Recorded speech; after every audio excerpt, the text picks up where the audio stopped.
Hello guys, NoodleHouse here, we're back in Chaos Child. It's November 3rd now. The school was empty since it had closed for Culture Day. Of course, no one from the newspaper club was there, and the room was empty and quiet. I've been there, alone, since lunchtime. I wasn't sure how many hours I'd been staring at the map, looking for a clue that points towards the real killer. I had until tonight. Once it was past midnight, November 4th would be here. And then the final return of the New Generation Madness murder could occur at any time. The killer was probably getting ready right now.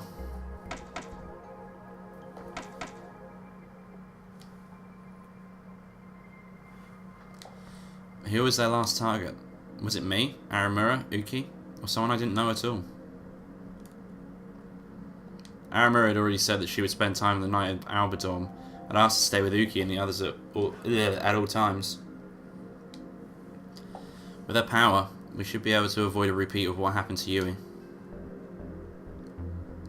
And I'm sorry, Kurizu, I'm a liar. I'd find the real killer and make sure they came after me. Then I'd take revenge for Yui. Yesterday I'd spoken with Aramura and the others, and gone over the things that didn't make sense. When we talked, there are a few things that we'd left to come back to later. First, the third case, revolving dead. Why did the policeman ignore us when he saw us inside the Love Hotel wearing Hekio uniforms? The answer was probably that I'd initially thought that the officer was being mind-controlled. The only reason I could think of was that the killer wanted me to be at the scene, but I couldn't figure out why. So, why not think about it another way? What if I hadn't gone there? Why would that cause a problem for them?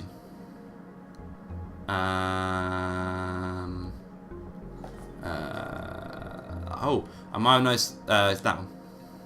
No sticker, you wouldn't have noticed stickers. That's right. I taken that video without even thinking about it, and after analysing it 100 times I found the sumo sticker. Then I found the other stickers at the other murder sites. Then I made a video connecting the murders to the sumo stickers and uploaded it to the internet. And because of that, our minor little newspaper club site got an incredible number of hits.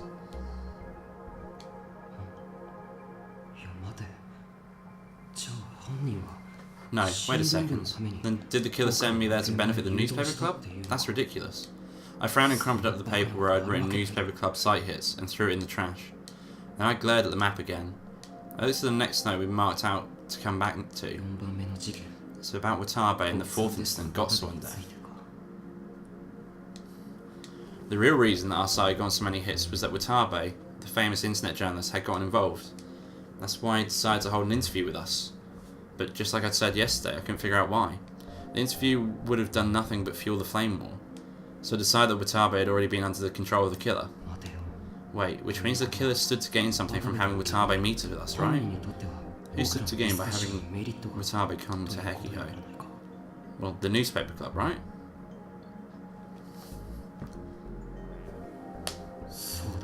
That's right. We in the newspaper club were the ones who stood to gain something. I glanced at the paper just thrown in the trash. The red newspaper club site hits. We were already kind of famous because of the video we'd uploaded the sumo stickers. The arrival of Watabe, the famous reporter, only increased that. And then, just as the discussion was about to start, Watabe became the victim of Return of the New Generation Madness. Talk about sensational. It's as if they were trying to make the newspaper club famous. But why? And after that, the newspaper club got deeper and deeper into the case. And the case became more than just something that we reported on. Went through things no high school newspaper club would ever experience and felt excitement, terror and surprise. Damn it. They've just been toying with us with the newspaper club. Part of that was the attack on me and Aramura by the pyrokinetic. Even then the killer had shown signs of toying with us. It wasn't Senri Minami Sawa who attacked us, it was another woman named Rika Haida. But the killer had Senri Minami Sawa's ID card. That was what had fooled us, and had almost sent the case off in the wrong direction. But last night I finally solved the mystery of the ID card. Because I'd seen this notes about Senri Minami Sawa's ID card in Kurizu's notes. Kurizu put card under memorial. That's the one. That's the one. That's right. This is what it said in Kurizu's notes. Senri's ID card. No one but me knew that I buried it under the memorial in remembrance of her. The killer had to read my mind to dig it up. The killers can read minds. It was safe to assume that she was right. And the killer had read her mind and taken the ID card from the memorial.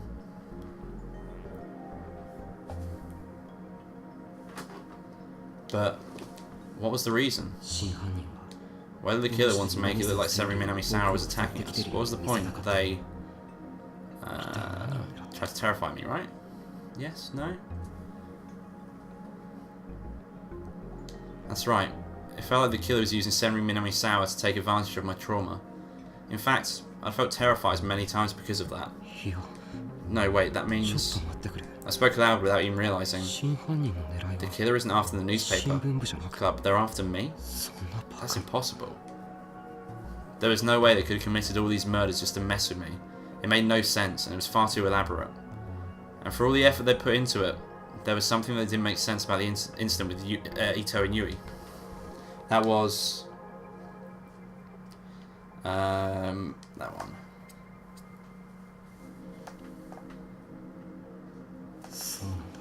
That's right. There was no point in making Itou out to be the killer. No, in fact, making Itou the killer was the wrong thing to do. If the point was making it look like this was Seiri Minamisawa's revenge, there are other people who would make more sense. For example, though, it was scary to even think about it. Seiri Minamisawa's best friend Kurizu and Kawahara. If one of them had committed the murder, the police wouldn't have become suspicious at all. It's possible that we might not have even figured out that the mind control was involved. This whole thing could have ended in an assumption that it was a plot to get revenge for an old friend. So why did the killer choose Itou when he wasn't involved? And why did they make him tell lies that would be easily found out? What was the point? So they're trying to tell us that Itou was just a puppet and the real killer was someone else. Then I suddenly stood up from my chair. Is that what they're after? The killer deliberately chose Itou, who had no motive at all to commit the crime. Of course, we'd realised that immediately, and started looking even harder for the real killer. But none of the cops except Shinjo would believe in psychic powers. Add in the media's speculation, the public's confusion, and interest would only grow. That was exactly what happened. More and more pundits and commentators were arguing over whether Itou, whom they always called Boy A, was really the killer. And of course, multiple threads showed up on 8chan simultaneously declaring both his innocence and his guilt. There were even threads speculating about who the true killer might be, and they showed no signs of stopping. And tomorrow was the 4th. From midnight tonight and to midnight tomorrow, the whole city would be waiting with bated breath to see the killer's next move. Fucking hell, words. What if the killer had planned all this? It was like they would challenge me to a game. They lured me in with the return of the new generation madness, which they knew I'd take an interest in. They used Seiri Minamisawa to drive me into a corner from which I couldn't escape. They were moving everyone around for their own ends, both wrong-siders and self-proclaimed right-siders, like chess pieces on a board. And they wanted me, the other player, to try and stop the last murder on November 4th. I put my hand on my forehead and stared at the map, unable to believe it. That was the only reason? They killed all those people for that? That's why they did that to Yui? No. This is delusion. This is all my delusion. I could hear that I was whispering to myself.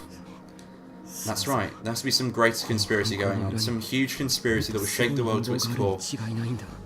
Oh god, my cough. And we've been caught up in that huge plan. And that's why this was happening to us. That had to be it. Suddenly I heard the sound of a ringing phone. I quickly looked around for the source. It was my smartphone, which I kept inside my bag. I quickly pulled it out and looked at the screen. Shinjo? Shinjo had been visiting Itou in the hospital every day since he was the one in charge of Yui's case. If he was calling, that meant... I forced myself to stay calm as I hit the answer button. Miyashiro? Yes. Did Itou wake up? Yeah, 2 hours ago. 2 hours? Why didn't you tell me sooner? Don't ask me for the impossible. I was waiting for the other officers to leave the room. If they even caught me talking to you, I'd be punished. But what about Itou? Is he okay? Yeah. He's a lot more alert, but he can talk. But, well, Kunosato? I could hear Kunosato's voice on the other end of the phone. There's damage not only to his neocortex, but his hippocampus and language centre too. I can't guarantee the damage won't be permanent if he pushes himself too hard. That's the situation. But he says he wants to talk to you anyway. Okay. Ready? I'm putting him on. Okay. I gulped down the saliva in my mouth. Suddenly I felt a terrible uncertainty in my heart. What was I supposed to say to Itou? Even if he'd been mind-controlled, he was still the one who chopped up my little sister. But I didn't hear any sound coming from the phone. Itou? I heard the sound of a deep breath on the other side of the phone. Itou, are you okay? In the end, that was all I could say. Yeah, it's me. Forgive me. Forgive me, please.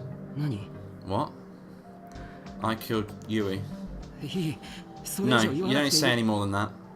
I tried to calm him off, but he ignored me and started crying. But Yui was your sister, but I killed her. Oh, that's no good. Even if I kill myself, we wouldn't atone for this, would it, Miyashiro? What are you talking about? Are you saying you're going to die? Snap out of it, Itou. Shinjo's yells overlap my words. Listen to me. I don't think you did that to Yui. Someone else is the real killer. The real killer? Yeah, you're innocent.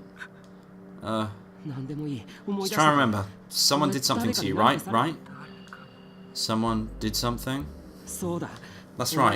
Who was the one in mind controlling you? Suddenly I heard him scream in pain at the other end of the phone. What's wrong? Stop it. Make him stop. His brainwaves are abnormal. What? His mind is still being controlled. It's been set up to keep us from getting information out of him. What? At this rate, it will destroy Hippocampus. Did you hear that, Miyashiro? We're done. I'm hanging up. Don't hang up. Itou screams, cut him off. I can almost remember just a little more. Itou, that's enough. Stop. But Itou didn't stop. He was trying his best, enduring terrible pain to tell me something.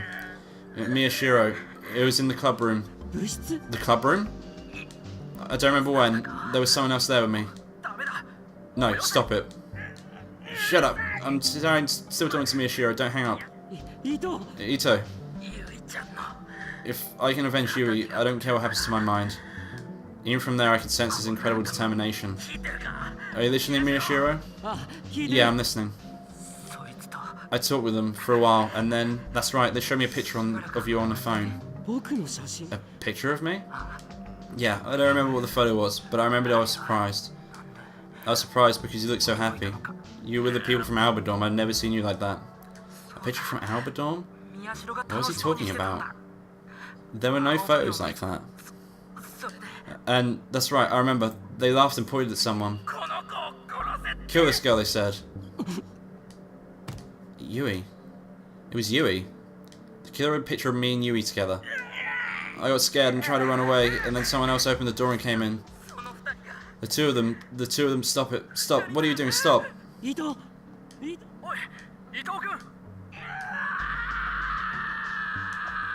His mind had finally reached its limits. There was one last scream of terror and then nothing. He didn't answer no matter how many times I yelled his name. All I heard was meaningless mumbling. He didn't seem to know where he was or what he was doing anymore. Miyashiro, I'm sorry, but he can't talk anymore. Give the phone to Kunosato. Huh? Just do it, hurry. The moment they Kurosu, why did I say Kurosu? Kunosato answered the phone in a cold voice. Do you need something? Please, help Itou. You're the one who made him talk. Why are you asking me for this now? Once this is over, you can use me as a guinea pig for your experiment, so please. I heard a mocking laughter in her voice. Oh? I'm going to take that seriously, you know. Do whatever you want, just save Itou. Fine, I'll do what I can. Don't get your hopes up too much. Then she hung up the phone. No matter how many times I called back, she didn't answer. Maybe one of the other police officers besides Shinjo come into the room. Itou. At the very end, he'd endured terrible pain to give me that information. Thinking back, it was incredibly important. It was a winter evening, and still there was cold sweat forming on my forehead. The person who controlled Itou's mind was once here in this room. I tried to drive my tired, exhausted mind to fit in the last piece of the puzzle. But that can't be. That makes it sound like the real killer. Like the real killer was one of us. I couldn't believe it. I didn't want to believe it. But that was the hint Itou had given me. And if that hint was also... if that was also a message from the killer... The fact that Itou had woken up right before November 4th. The fact that he'd given me that information. It all seemed like part of the killer's next move. Damn it. If that's what you want, then I'll play along. Even if it's just what you want. I'll find you. Itou's first hint. The killer was talking with Itou in private in the newspaper club room. I'm actually going to end the episode here. If you like this video, don't forget to leave a like in the section below. If you want to see more of this, and do subscribe to the channel as I upload every day. Thanks for watching, I'll see you next time. Bye bye.